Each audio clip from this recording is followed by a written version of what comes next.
जब कुनै सरकारको बारेमा कुनै एउटा स्क्यान्डल आउँछ, कुनै एउटा अलिकति आफूले सोचेको भन्दा अलिक फरक खालको घटना आउँछ, त्यसबाट ठुलो घटना घटाइदिए, जसले गर्दा सबको ध्यान दिनु। याद गर्नुहोस् है, जब सरकारमा बसेको प्रधानमन्त्री लगायत मन्त्रीहरूको सम्पत्ति विवरण सार्वजनिक भयो र व्यापक रूपमा प्रश्न उठ्यो, तपाईँहरूसँग यत्रो सम्पत्ति कहाँबाट आयो भन्ने प्रश्न उठ्यो, त्यसपछि अनेकन खालका जवाब आइरहेका थिए।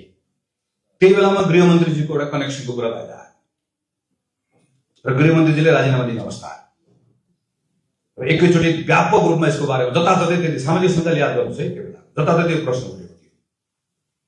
हामीले अमेरिकामा क्लिन्टनको राष्ट्रपति हुँदै गर्दाखेरि एकजना चाहिँ महिलासँगको एउटा सम्बन्धको विषय लिएर ठुलो हल्ला भयो। त्यो बेलामा चाहिँ एकैपटक क्लिन्टनको प्रशासनले मलाई लाग्छ अफगानिस्तानमा जस्तो लाग्छ क्रुज मिसाइल त्यत्तिकै गरेर हालेको थियो, किनभने त्यो क्रुज मिसाइल हानिसकेपछि संसारभरिका न्युजहरू त मिसाइल हानेतिर गयो। त्यस्तै त्यहाँ मिसाइल हानेको जस्तो एकैपटक बिहान उठ्दै गर्दाखेरि ल यहाँ डोजर चलाउने भनेपछि आज सिङ्गो देश कुन विषयमा गफ गरिरहेको छ, यो विषयमा गफ गरिरहेको छलफल गरिरहेको छ, गयो त्यो विषय हरायो। त्यसैले यो चाहिँ नेपालको मिडिया, राजनीतिक विमर्श, सार्वजनिक विमर्श सबैतिर त्यो डिस्ट्र्याक्सन एउटा विषय उठिसके पछाडि त्यो डिस्ट्र्याक्सनमा सबैले कसलाई रोज्छ भन्दा सबभन्दा कमजोर हुन्छ, जहाँ चाहिँ प्रतिवाद कम हुन्छ भन्ने हुन्छ। यो पटक चाहिँ यहाँ प्रतिरोध कम हुन्छ, प्रतिवाद कम हुन्छ भन्ने भयो।